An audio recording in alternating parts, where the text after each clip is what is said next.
So, morgen liebe Lambretta-Freunde. Heute zeigen wir euch mal Kleinigkeit. Gilt natürlich genauso für die Vespa, gilt für fast jedes Motorrad so oder für jedes, wie man die Lenkerendenspiegel von Moto Gadget verbaut in dem Fall. Wir haben hier die MoView von Moto Gadget. Ich pack die mal aus, ein ganz besonderer Spiegel, weil das ist ein wirklich, ja, der kostet auch wieder ein bisschen Geld, aber das ist ein Spiegel, spiegelfrei, also das ist kein Spiegelglas, sondern poliertes Aluminium, was den Spiegel extrem dünn macht. Fantastisches Gerät. Was es tatsächlich macht, was jetzt bei Vespa Lambretta nicht ganz so dramatisch ist, aber auf Motorrädern, nur mal als Tipp, dadurch, dass es kein verklebtes Spiegelglas ist, es minimiert die Vibrationen im Spiegel. Nimmt sie nicht weg, aber minimiert sie, immerhin. So, und die werden wir heute montieren als Lenkerendenspiegel. Das ist das, was wir heute machen werden. Dazu brauchen wir dann auch von Moto Gadget, Berliner Firma, Logo. Wie sollte es anders sein? Bekannt eigentlich durch diese Tachos.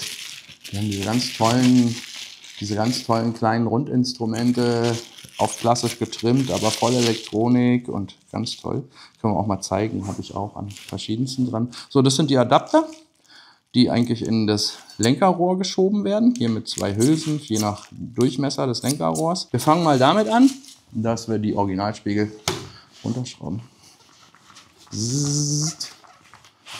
Hier gibt es dann auch so Kappen natürlich. Also gibt es die von Vespa passen und bei der G haben wir schon rausgefunden.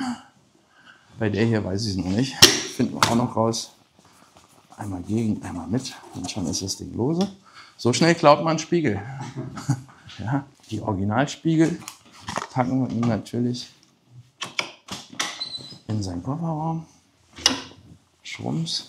Auch eine interessante Farbe übrigens, dieses Mustardgelb. Also im Prospekt, deswegen zeigt das mal, sieht das eher orange aus, heißt aber auch Mustardgelb, Hochglanz. Ja? Und es ist auch mehr so ein, ja, so ein orange-gelb-Ton, da ist so ein Ocker mit drin irgendwie. Das ist das Ähnliche wie bei, übrigens so als Hinweis mal, das müssen wir auch gleich mal einblenden, das kannst du gleich mal machen, bei der X in diesem Milano-Grün. Hier denkst du, das ist so ein, ja, Metallic, keine Ahnung was, grün. Aber in Real, steht nämlich auch hier, ist es ein wunderschönes Olivgrün Metallic. Großartige Farbe. Leider kommt es im Prospekt nicht rüber. Unbedingt mal bei Google oder so angucken, beziehungsweise wir blenden die Farbe mal ein nachher. Sind echt live angucken. 2 interessante Farben, ja. Dann nehmen wir hier die Original, ist ja auch ganz niedlich gemacht, ne? Hier mit dem Lambretta und so, diese Lenkerabschlussstücken. Hier sind die innen verschraubt. So, haben wir hier unseren Innensechskantschlüssel, schrauben das Ding raus. Jetzt müssen wir mal gucken. Es gibt hier nämlich 2 Varianten. Ich hatte schon 2. Ich hatte eine Variante mit einem Gewinde drin und ich hatte eine Variante mit einem Gummi drin. Und mal schauen, was die hier drin ist. Dazu gehe ich mal kurz hier an die Seite. Ich habe jetzt den Imbus nochmal rein, habe das Gummi ein Stück reingedrückt und jetzt habe ich es in der Hand. Bei der Variante, weil ich hatte auch die schon anders, bei der Variante ist es natürlich sehr praktisch.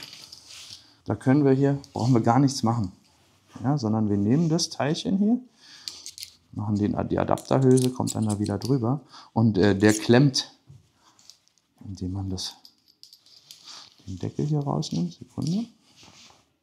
So. Ja, wenn ich das jetzt zusammenziehe, dann spreizt der Spreizer diesen Dübel auseinander und dann klemmt das hier drin. So und so. Und ich kann das gleich auf den richtigen Abstand montieren. Bei Vespa oder wenn man hier das M6er Gewinde ist es meistens drin hat, auch bei Vespa ist es so. Und auch bei Lambretta gibt es welche mit Gewinde-Modelle. Dort ist es dann so, dass ich dort Folgendes empfehle. Das ist auch ganz toll. Deswegen hatte ich mir hier schon die Flex zurechtgelegt. Ja? Und zwar hier auf der Gasgriffseite ist es ja wichtig, dass wir auch einen Abstand haben zum Gasgriff, weil sonst klemmt das den Gasgriff und wir haben Standgas. Das will keiner. Ja? Tempomat. So, Tempomat, genau. Wir brauchen also hier immer ein bisschen Abstand, hingegen dort können wir direkt an den Griff ran. Und den Abstand kann man hier mit Unterlegscheiben oder wie auch immer ausgleichen. Oder wenn man diesen Adapter von Moto Gadget hier benutzt und sägt den entsprechend, beziehungsweise flext den hier weg, sägt den hier weg, was auch immer, habe ich meinen Abstandshalter automatisch. Ja? Und schraube das einfach dann hier in das Gewinde hier rein, was im Lenker bereits verschweißt ist. So, wir haben es ein bisschen leichter. Also was heißt leichter? Wir haben es anders. Leichter ist falsch. So. Also das ist dann halt die simple Variante, wo man auch die Spannstücken verwendet, die mitgeliefert sind. Ich persönlich finde ja die mit dem Gewinde ein bisschen hübscher, ehrlich gesagt. So, jetzt, wie gesagt, hier ist halt der Punkt, der Vorteil, ihr müsst es so austarieren, dass hier zwischen Luft ist. Ja, hier zwischen. Ja, damit der Gasgriff eben nicht zum Tempomaten wird.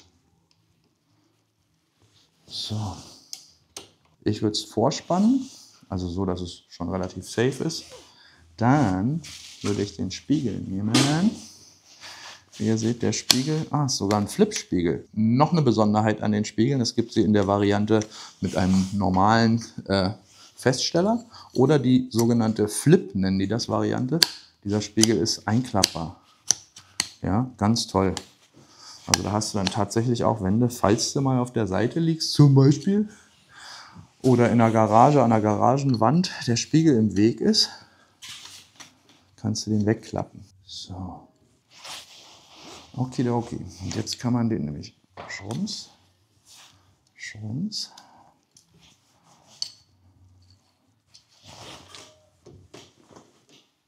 Und hier ruhig ein bisschen mehr Luft geben, weil ihr müsst, oder einfach bedenken, durch Griffe, durch Sommer, durch alles, dehnt sich, also ruhig ein bisschen Luft hier geben.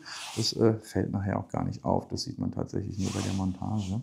Und bei den Spiegeln ist es so, bevor man den hier jetzt den Ring festzieht, kommt diese Abschlusskappe wieder drauf, weil die wird dann damit geklemmt, somit kann man die auch nicht verlieren. Ich werde jetzt aber erstmal den Spiegel festziehen. So gefällt er mir von der Position, der Adapter. Ich habe jetzt einfach einen kleinen Hebel hier, womit ich den Adapter ein bisschen gerade halten kann. Oder auch besser sehe, dass der Spiegel auch gerade sitzt hinterher. Nicht, dass der horizontal schief ausgerichtet ist. So, wie immer noch fest und lose, ne? Aber das ist fest, so wunderbar. Jetzt ist der hier immer noch so weit lose. Das kann ich wunderbar drehen. Jetzt kommt die Endkappe drauf.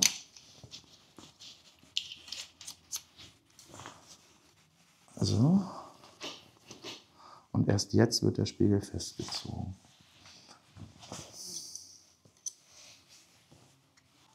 Okay. Ja, kann man sich übrigens auf der Moto Gadget Seite kann man sich ein Video angucken, wie diese Spiegel aus dem Vollen produziert werden. Da kommen so voll Alustangen, die werden abgesägt, poliert. Das kann man sich auf der Seite von denen angucken. Da haben die ein Produktionsvideo zu gemacht. Ganz toll. So, jetzt haben wir hier unseren kleinen Abstand. Und wenn wir das jetzt spannen, dann ist die Kappe auch fest. So. So, und jetzt die Flip-Funktion. Also zum Beispiel Garagenwand, Klang, Spiegel weg. Auf ganz viel witziges Gadget, auf ganz vielen Fähren. Das habe ich beim Motorrad. Bei ganz vielen Fähren. Man fährt ja mit den Motorrädern immer an diese Geländer an der Seite, am Rand. Ne? Und da, wo die befestigen, ist meistens genau der Lenker, also Lenkerendenspiegel, ist oft im Weg. Klack weg. Oder du fällst halt mal, die wird auf die Seite geschmissen. Nicht du fällst, die fällt auf die Seite. Klonk. Ja, funktioniert echt toll. Toller Spiegel. Ganz toll. Kostet wirklich Geld, das Ganze, ist es aber auch jeden Cent wert. Wir können noch mal genau nachgucken. Dieses Modellspiegel in der Form und als Flip-Version kostet das Stück 129 €. Die Runden kosten auch 129 €. Dann gibt es noch so eine Rautenform, die kostet leider 159 €. Dann gibt es die noch als Nicht-Flip-Version, da kosten sie 99 €. Und die passenden Endstücke, Adapter, auch hier in dem Fall von Moto Gadget, kosten dann auch nochmal 59 € dazu. Das heißt, dieses Set für das Fahrzeug kostet an Teilen 317 €. Ist schon Geld für beide Seiten. Aber er ist für die Ewigkeit. Und wir haben ja auch kein billiges Fahrzeug. Man fährt ja auch mit seinem Porsche nicht zur ATU. So, same. Raus. Problem ist, wenn man sowas schon lange da drin hat, dann gammelt so ein Gummi auch mal, der wird mal richtig fest da drin auch. So, jetzt schauen wir mal. Passt. Jetzt müssen wir das vorsichtig hier festhalten wieder, damit wir weitermachen können.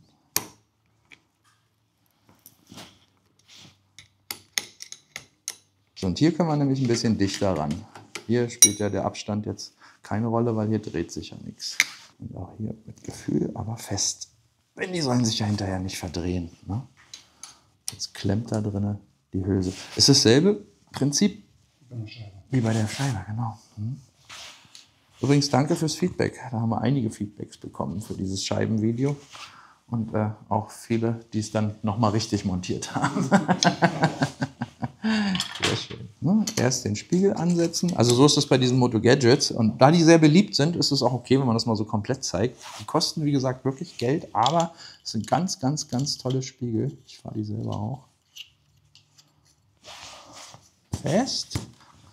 Und jetzt wird der gespannt, also diese Kappe, Abschlusskappe, gespannt über den Ring. Fertig ist die Münze. Und Lenkerendenspiegel, Flip. Und jetzt.